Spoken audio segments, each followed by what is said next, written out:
Hello everybody, it is N, and today I'm doing another book review, and this one is going to be on Infinity, A Brief History of Infinity by Brian Clegg. Ah, you can't really see that, can you? There you go. Yeah, thumbnail, get that thumbnail in there. There we go. Yeah.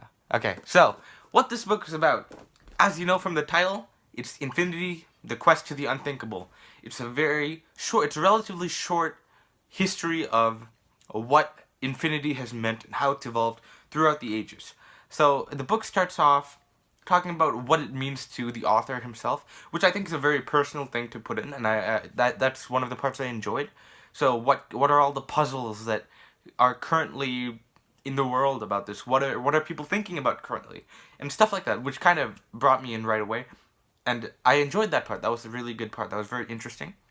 And then he went into the past and talked about all those old Greek philosophers that were considering infinity and what they thought about it.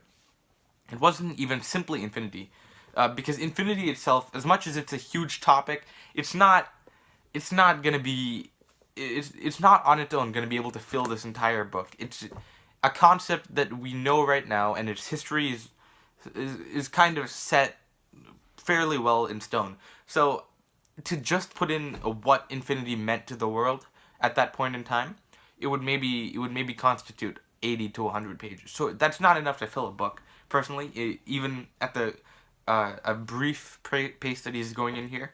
But there's so much other stuff that's filling up this book that's kind of what got me that got me mad about it. While I was reading other reviews about this book, a lot of people had the same mentality as me. There's so much other stuff in this book that we don't really care about, that kind of makes sense. It makes sense to put it in the book, I believe. I remember one aspect of the book was talking about the Venn diagram. So I'm like, I was thinking, okay, that makes sense in the context of the book. He was talking about how infinity goes into the Venn diagram and all the theoretical aspects of that.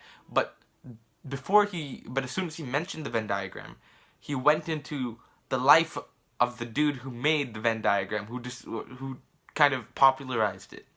And so that part's just like, why is that in the book? I don't care about that.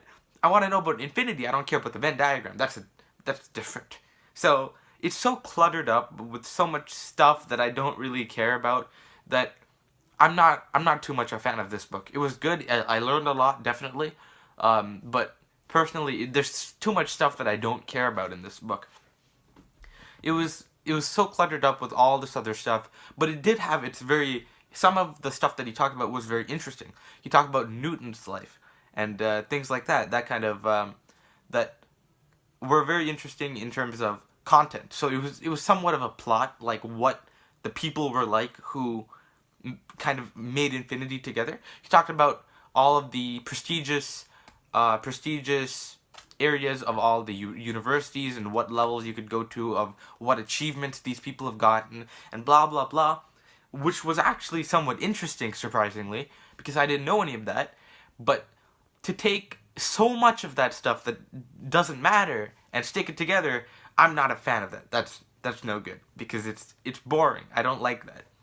So I did learn a lot. If you do want to learn about infinity, this is not a bad place to start. It's a pretty good book, and if you strictly want a book to read that's just for fun, I would not recommend this. It goes on and on about stuff you don't care about. But if you are looking for a very, very proper, fundamental understanding of what infinity is, this is good, because it puts together all the building blocks that you need to understand modern infinity. It even goes into some of, I believe, Galileo, maybe? I forget who it is, but it's one of the, I believe it starts with a G, one of the people who kind of started off the infinity concept. He wrote a few books about it, and Brian Clegg, he added some sections of those books into his own book, and while reading through those, I think he used sources very, very well. He cited all of them, which is awesome, but he went through and he only put them in when necessary, and I found that every time he did put one in, I'm really glad he did, because it's very interesting, and it makes sense. I keep saying interesting. It makes sense when he puts them in. It's very helpful, and it's very clear about what he's talking about. So I love that. That was a great part of it. So basically, yeah, I would rate this book a 2 out of 5. So I would not read again if I had the chance to. I wouldn't, but it's not a bad book. It's a good book. It's a very good book, talking about the fundamental everything that goes into Infinity, and for someone that really wants to learn about Infinity and is seriously interested in studying this kind of thing, possibly, this is a good book to have. It's concise in nature somewhat, because it always talks about each of the things it talks about. It kind of shortens them all, but he talks about too much individually that nobody cares about. So if that sounds like maybe something you want to read, then be my guest, go ahead.